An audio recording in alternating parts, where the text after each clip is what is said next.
There are only two people willing to give a 17-year-old a $100,000 loan. One is a loan shark, and the other, well, she kind of works for the government. Her name is Sally Mae. Now think about it. A 17-year-old kid is barely getting their life started. They may have a part-time job, no assets, no credit history. Would you really give a 17-year-old kid $100,000? Would you? You're probably saying, there's no way in the world I would. Well, maybe if it was guaranteed that you're going to get your money back, which, by the way, that's essentially what the government does. And here's what I mean by it. It got started under Carter. Then it became tough during Reagan. And it pretty much became impossible during George W. Bush. But one of the topics recently by Bernie Sanders was college is way too expensive for kids. We should have free tuition at public colleges and universities. That should be a right of all Americans, regardless of the income of their families. Which I do agree with Bernie Sanders. However, there's one big question, and here's what it is. How do we fix it? So he proposed taxpayers pay for it, which, do you really want to pay more taxes? Do you? You really want to pay for everybody's college education? See, my proposal is slightly different. Rather than having taxpayers pay for it, why don't we investigate and find out, why does college cost so much in the first place? We did a little digging just to see where all this money is going to and what's really taking place, and you're going to be absolutely shell-shocked by the numbers. First of all, you pay taxes. I pay taxes. Businesses pay taxes. We may not like it, but we pay taxes. Who doesn't pay taxes? Well, you know who doesn't pay taxes? Colleges and universities. According to the IRS, the vast majority of private and public universities and colleges are tax-exempt entities as defined by Internal Revenue Code Section 501c3. Okay, no big deal. I get it. It's about education. Maybe this makes sense. We shouldn't be taxing them. So this means, obviously, their football ticket sales get taxed, right? Or on-campus concerts that have nothing to do with education, they also get taxed, right? Again, from the IRS, income and activities that are substantially related to the purpose of an institution's tax exemption, charitable contributions received, and investment income. Let me say it again. Investment income are not subject to federal income taxes. Are you kidding me? Can I sign up and start this business called a college or a university? But Pat, come on now. That's got to be only state schools, because there's no way in the world that has to go same as private schools, right? Because private is like private enterprise, private businesses. They get taxed, right? Like these Ivy League schools, they should be paying taxes, yes? Well, private schools get the same privileges as public schools under our current tax code. So not only do they not pay taxes on the land, on the tuition, or the sponsorships, or the donations, or the 12% they're raking in annually in capital gains from that bounty. That's a lot of money.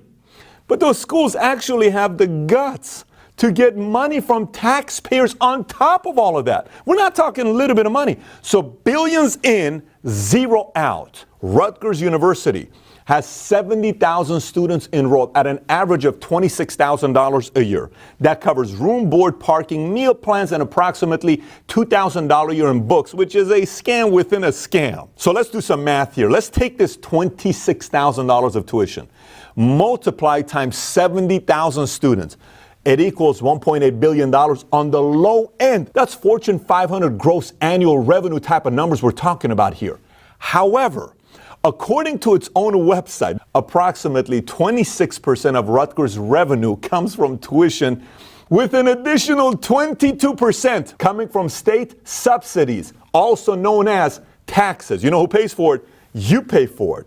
Having estimated the tuition revenue at $1.8 billion, we can assume that additional revenue they're getting is going to be around $1.5 billion from the citizens of the state of New Jersey. That's nearly $3.5 billion per year. Ready? Tax-free on top of that. Tax subsidized.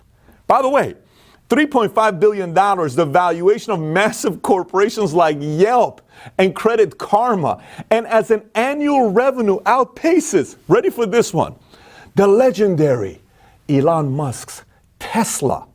Rutgers University is competing against Tesla every year, tax-free. You tell me if you don't smell a scam here. Let's take a look at what they do with this windfall of cash that they get. They must really give back to community, right? You ready? They hoard it. They organize non-stop donation drives and build these amorphous hedge funds called endowments. It's never enough. Let me give you a stat here. Harvard, a very reputable school, has an endowment of over $36 billion, which, fun fact, according to the IMF, would put Harvard between Bolivia and Bahrain as the 96th largest economy in the world. And based on data from the United Nations, there are over 100 countries with smaller economies than the Harvard endowment alone. Listen, without even accounting for compound interest, their tax-free mountain of cash, just off that endowment alone, Harvard could afford to pay their $50,000 a year tuition for their 6,000 students. You know for how long? Not 10 years, not 30 years, not 50 years, 120 years for free and not asking for another penny. Meanwhile, student debt continues to pile up and has nearly doubled over the past decade. Ready? To $1.3 trillion. If you took all our credit card debt, every single one of the credit cards we have in our pocket, you took all of it and combined it together, it's only $977 billion versus $1.3 trillion. 1/3 of all student loan debt exceeds $100,000, and borrowers now leave school owing on average about $34,000. That's up 70% just the last decade. You may say, well, Pat, I didn't go to college. I don't have any debt. I don't care about any of this kind of stuff. How does this affect me? Listen, we are seeing now the student loan debt has had an adverse effect on other major parts of the economy. Between the high monthly payments and the mounting rate of default on student loans, destroying young people's credit ratings. It's so much harder for them to buy cars, to buy a house, to move on, simply because of the payments they need to be making. But the puppet masters know all of this. They're aware. They know exactly what's taking place. They know this is unsustainable. They know they are charging an arm and a leg and dragging out the process of 4, 5, 10 years, while all of this can be done in 18 months with a laptop and internet connection. Look, you don't have to agree with everything in this video, but consider this for a second here. 20 years ago, if I came to your place, you probably had photo albums everywhere, right? And I'd come and say, here's my kid, here's my mom, here's my family, all this. Oh, wow, this is so beautiful. When's the last time you had a photo album? We use Instagram today. Everything due to technology has become faster and more efficient, yet college takes longer and costs more. Why is that? 2 reasons. Very simple. Greed and politics. College campuses have become havens for political favors and handouts. Look, let's take, for example, University of Virginia. It's the 3rd-ranked public university in America. Did you know this university has 19 members of the board who make the decisions for the school? 17 were appointed by the governor. 17 out of 19. So you may ask, well, Pat, how many is faculty and students? Students get 1 member. Faculty gets 1 member. 2 out of 19 they get. That's a monopoly in real life if you do it in business, but not when you do it in universities. Out of the 17 you appointed, 5 of them don't live in the state of Virginia. The 12 who do, 10 of them contributed to his political party. I want to go a little deeper because some people may ask, well, what else would be the motive? Who cares if I sit on a board? I mean, is there really money to be made? They don't get paid a salary, right? Can you imagine the amount of business that's on a college campus? Think about the bigger picture here. Who do you think gets the construction contract to build that new $250 million football stadium? Who do you think gets that? Whose cousin you think happens to get the big Starbucks contract franchise approved to be on campus? Or whose brother-in-law is charging prevailing wage to haul the massive amounts of garbage off campus 5 days a week? Look, I want to make one thing very clear. I'm not anti-education. I'm not anti-learning. I run a business for a living. I read books on a daily basis. I have a wife. I have kids. I have a family. I'm all for education.